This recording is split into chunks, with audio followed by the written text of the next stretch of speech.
Hello everyone, welcome back to the channel. Cement के questions को हमने बहुत अच्छे लेवल पर डिस्कस किया था और उसी में हम आज आगे क्वेश्चंस करने वाले हैं। ये सब क्वेश्चंस हम डिस्कस कर चुके हैं, प्रीवियस लेक्चर नहीं देखा है, अच्छे क्वेश्चंस आपसे मिस हो जाएंगे तो जरूर जाके देख लीजिएगा। Hello everyone, it's me Anshita Singh and आप पहले क्वेश्चन की तरफ चलते हैं। तो पहला क्वेश्चन है, specific gravity of particles of OPC या ordinary Portland cement is about. तो जो स्पेसिफिक ग्रेविटी की बात की जा रही है ऑर्डिनरी पोर्टलैंड सीमेंट की, तो वो क्या 3.15, 2.55, 2.65 या 1। तो बेसिकली जो हमारा सीमेंट है, अगर उसकी बात करें तो स्पेसिफिक ग्रेविटी की वैल्यू हमारी 3.15 होती है। कुछ और इन्फॉर्मेशन जो हमें पता होनी चाहिए, जैसे कि अगर हम बल्क डेंसिटी की बात करें, ये सब सीमेंट के बारे में हम देखने वाले हैं। अगर सीमेंट के बल्क डेंसिटी की बात करें तो वो अप्रोक्सीमेटली 1440 किलोग्राम पर मीटर क्यूब देखने को मिलती है। वहीं पे अगर हम बात करते हैं weight of one bag of cement, तो अगर वन बैग ऑफ सीमेंट बात करें, वन बैग ऑफ सीमेंट की बात करें, तो अगर हम यहाँ पर देखें तो वेट जो है हमारे वन बैग ऑफ सीमेंट का, तो वो हमारा 50 केजी हमें देखने को मिलता है। ये अप्रोक्सीमेटली हमें 50 केजी देखने को मिलता है। स्पेसिफिक ग्रेविटी हमने देख ही चुके हैं कि 3.15 देखने को मिलती है। वॉल्यूम की अगर बात करी जाए, volume of one cement bag, अगर हम बात करें volume of one bag of cement, तो हम वन सीमेंट बैग के वॉल्यूम की अगर बात करते हैं तो वो हमको देखने को मिलता है। हम क्या कर सकते हैं, हमें पता है डेंसिटी को, अगर डेंसिटी मास अपॉन वॉल्यूम होती है, अगर हम यहाँ पर वेट को, जो है वेट हमारे पास पता है, उसको हम डेंसिटी से डिवाइड करें तो अप्रोक्सीमेटली हमें मिलेगा, ये आ जाएगा हमारा 0.035 मीटर क्यूब। ये सब वैल्यूज पूछी जाती हैं। इनफैक्ट अगर हम बात करें कि 1 मीटर क्यूब में हमारा कितने नंबर ऑफ सीमेंट बैग लगते हैं, तो अप्रोक्सीमेटली 30 बैग्स हमें देखने को मिलते हैं। तो नंबर ऑफ सीमेंट बैग, ये सब इंफॉर्मेशन बहुत इंपॉर्टेंट है, सब आपके एक तरीके से एमसीक्यू में। तो number of cement bags in 1 metre cube, 1 metre cube में हमें कितने नंबर ऑफ सीमेंट बैग देखने को मिलते हैं, अप्रोक्सीमेटली 30 बैग्स हमको देखने को मिलते हैं। 30 बैग्स हमें देखने को मिलते हैं।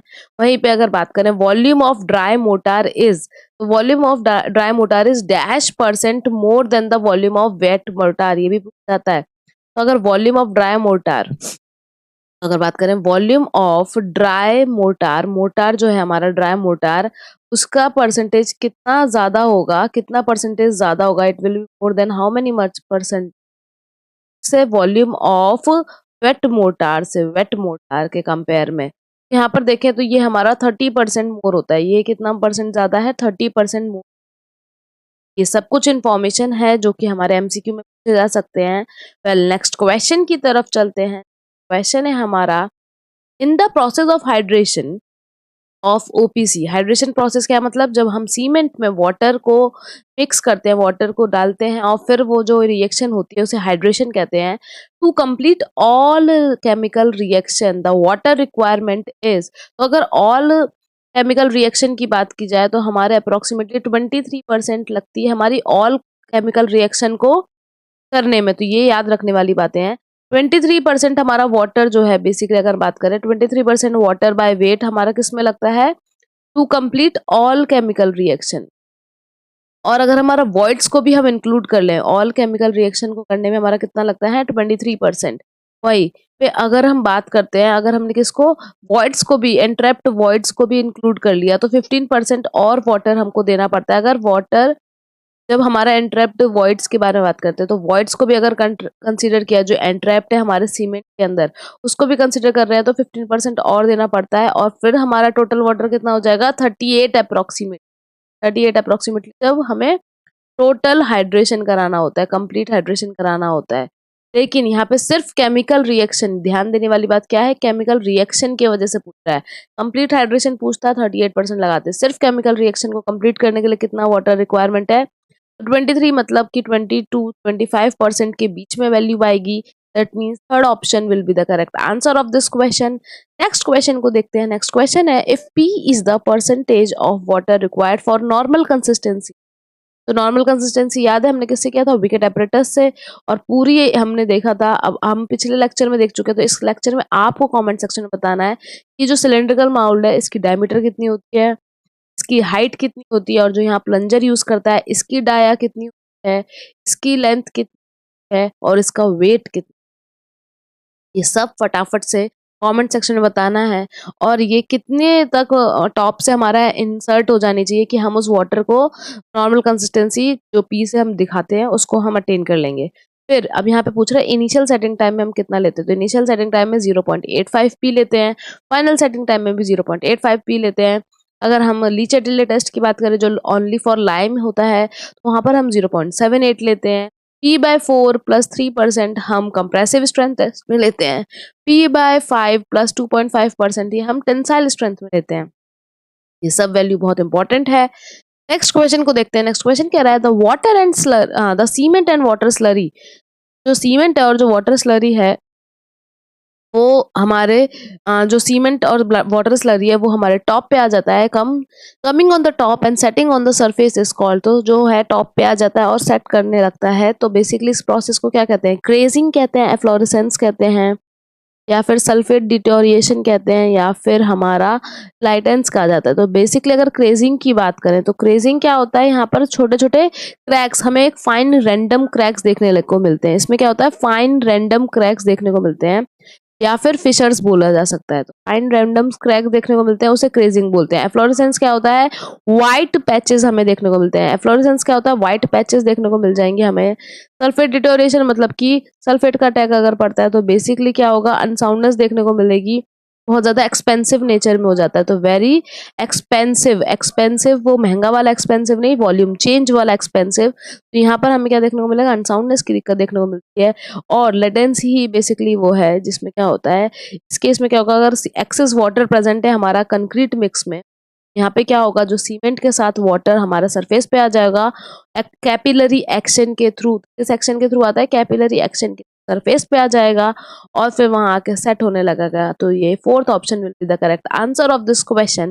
नेक्स्ट क्वेश्चन को देखते हैं। नेक्स्ट क्वेश्चन है what is the approximate composition of silicon dioxide. तो अगर हम ओपीसी की बात करते हैं तो हमें बहुत सारी चीजें देखने को मिलती है। सबसे पहले हम यहाँ पर देखें तो अगर हम बात करें तो हमें क्या क्या देखने को मिलता है, इंग्रेडिएंट यहाँ लिख लेते हैं अपन। यहाँ पे इंग्रेडिएंट लिखेंगे, इंग्रेडिएंट की स्पेलिंग ही गलत लिख रही थी, इंग्रेडिएंट लिखेंगे। इधर हम लिखेंगे कि अगर वो विद इन लिमिट है तो वो अपना क्या फायदा देता है, अगर वो लिमिट के अंदर है तो हमें क्या फायदा होगा, और अगर वो एक्सेस में है तो हमें क्या दिक्कत देखने को मिलेगी। सबसे पहला हमारा है लाइम, जो सबसे ज्यादा परसेंटेज में प्रेजेंट होता है। अगर इसकी बात करें तो ये 63 से 67% के बीच में देखने को मिलता है। और ये हमारे किस किस चीजों के लिए रिस्पॉन्सिबल है, ये स्ट्रेंथ के लिए रिस्पॉन्सिबल है, स्ट्रेंथ के लिए रिस्पॉन्सिबल है हमारे। लेकिन अगर जैसे ही एक्सेस हो जाता है ये हमारी सीमेंट को क्या बना देता है, अनसाउंड बना देता है। बेसिकली अगर लिमिट से कम है तो स्ट्रेंथ हैम्पर करेगी, और लिमिट से ज्यादा एक्सेस है तो ये हमारे अनसाउंड की प्रॉब्लम देखने लगता है, मतलब ये एक्सपेंड होने लगेगी, और एक्सपेंड होने की वजह से वॉल्यूम चेंज होने की वजह से क्या होगा, डिसइंटीग्रेशन देखने को मिलेगा। वहीं पे दूसरा अगर हम बात करते हैं जिसके बारे में क्वेश्चन में भी पूछा गया है वो है हमारा सिलिका। सिलिका की बात की जाए तो 17 से 23 या 25% के बीच में देखने को मिलता है। ये हमारे सेटिंग टाइम के लिए, अगर इसकी बात करें सेटिंग टाइम के लिए और स्ट्रेंथ दोनों के लिए ही रिस्पॉन्सिबल है। लेकिन अगर ये पर्टिकुलर परसेंट से ज्यादा हो जाए, ये स्लो सेटिंग कराने लगता है। ये क्या करता है, स्लो सेटिंग होने लगती है, हमारी सेटिंग जो है वो स्लो होने लगेगी। वेल वहीं पे अगर हम बात करें थर्ड, तो पहले तो हमें इसी क्वेश्चन का आंसर मिल गया, second option will be the correct answer of this question. Third है हमारा एल्यूमिना। अगर एल्यूमिना की बात करें तो एल्यूमिना हमारा कितने परसेंट के बीच में प्रेजेंट होना चाहिए, 3 to 8% में प्रेजेंट होना चाहिए। क्विक सेटिंग के लिए रिस्पॉन्सिबल है। ये क्या करता है, क्विक सेटिंग रिस्पॉन्सिबल होता है। ऊपर से अगर हम बात करें ये फ्लक्स की तरह बिहेव करता है, it also behave as a flux, और क्लिंकरिंग टेम्परेचर को लोअर डाउन लेके आता है, लोअर करता है किसको, क्लिंकरिंग टेम्परेचर को। लेकिन अगर ये ज्यादा प्रेजेंट है, अगर ये ज्यादा प्रेजेंट है, हमारा एल्यूमिना ज्यादा प्रेजेंट है, तो ये क्या प्रॉब्लम कर देगा, ये हमारी स्ट्रेंथ को लोअर करने लगेगा। स्ट्रेंथ को क्या कर देगा, स्ट्रेंथ विल बी लोअर, हमारी जो स्ट्रेंथ है वो क्या होने लगेगी, कम होने लगेगी। स्ट्रेंथ को लोअर कर देगा मतलब सीमेंट को वीक करने लगेगा।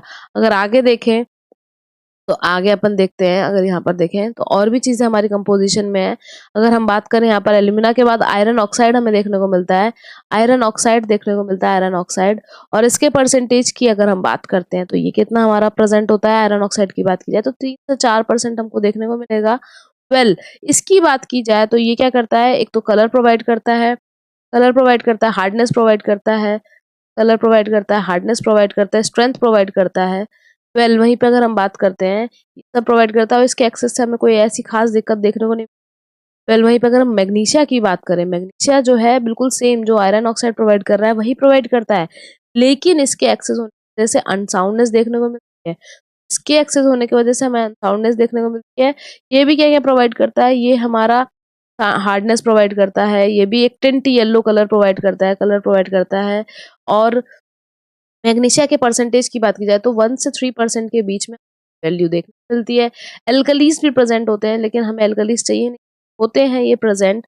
ये क्या है 0.2 से लेके 1% के बेसिकली हमारा अगर हम बात करें यहाँ पर तो 0.2 से लेके 1% के बीच में होते हैं। और इनके वजह से हमें क्या देखने को मिलती है, इनके वजह से ही एफ्लोरेसेंस प्रॉब्लम देखने को क्या है। अगर इसकी बात करें, व्हाइट पैचेस आ जाते हैं, तो सरफेस है उस पे व्हाइट पैचेस देखने को मिलते हैं। क्वेश्चन की बात करते हैं, क्वेश्चन है the development of strength of cement and its fineness are. तो अगर हम स्ट्रेंथ और फाइननेस की अगर बात करें तो इन दोनों के बीच में क्या रिलेशन है, क्या ये डायरेक्टली प्रोपोर्शनल है, क्या ये इनवर्सली प्रोपोर्शनल है। तो अगर हम बात करते हैं, जितनी ज्यादा सीमेंट फाइन होगी उतना ज्यादा सरफेस एरिया ऑफ पार्टिकल ज्यादा होगा। देखो सबसे पहले अगर हम बात करें यहाँ पर, तो फाइननेस अगर हमारी ज्यादा, फाइननेस अगर हमारी ज्यादा, तो फिर हमारा सरफेस जो हमने अभी देखा था, सरफेस एरिया ही तो हमारा जो स्पेसिफिक सरफेस एरिया जो होता है, यही तो यूनिट होती है इसकी, स्पेसिफिक सरफेस एरिया जो है ये भी ज्यादा होगा। तो फाइननेस ज्यादा तो स्पेसिफिक सरफेस एरिया ज्यादा, स्पेसिफिक सरफेस एरिया ज्यादा होगा तो हमें क्या देखने को मिलेगा, बेसिकली यहाँ पर हाइड्रेशन जो रिएक्शन है वो भी फास्ट हो जाएगी, जो हाइड्रेशन रिएक्शन है वो भी अच्छी देखने को मिलेगी और हमें स्ट्रेंथ भी देखने को मिलेगी। तो स्ट्रेंथ भी इंक्रीज होती है। तो यहाँ पे क्या देखने को मिला आपको, सबका डायरेक्टली है, तो डायरेक्टली प्रोपोर्शनल होती है जो हमारी फाइननेस है और जो स्ट्रेंथ ऑफ सीमेंट है, दे आर डायरेक्टली प्रोपोर्शनल। तो first option will be the correct answer of this question. I hope आप लोगों को ये क्वेश्चंस करने में बहुत मजा आया होगा। हमने इससे प्रीवियस लेक्चर में भी बहुत सारे सीमेंट के क्वेश्चन डिस्कस किए थे, अगर आपने वो लेक्चर नहीं देखा है जरूर जाके देख लीजिएगा। इस टॉपिक पे हम और क्वेश्चंस लेके आ सकते हैं, जरूर ऑप्शन में जरूर कमेंट में बताइएगा। Thank you so much for watching, आपके फीडबैक का इंतजार रहेगा। Thank you so much, like and subscribe our channel.